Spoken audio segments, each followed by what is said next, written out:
مستر عادل، انا عايزه اشكرك قوي بجد بجد بجد. انا عايزه اشكرك، مش عارف انا بدعي لك قد ايه والله.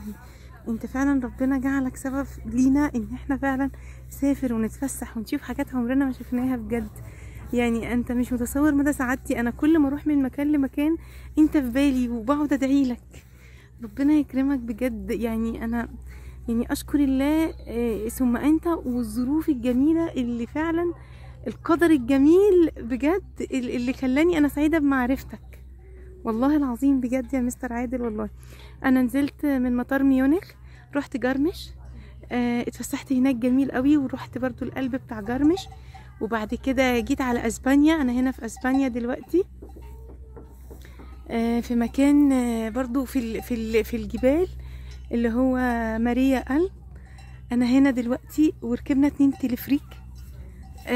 يعني مش ممكن، انا يعني سعيدة جدا.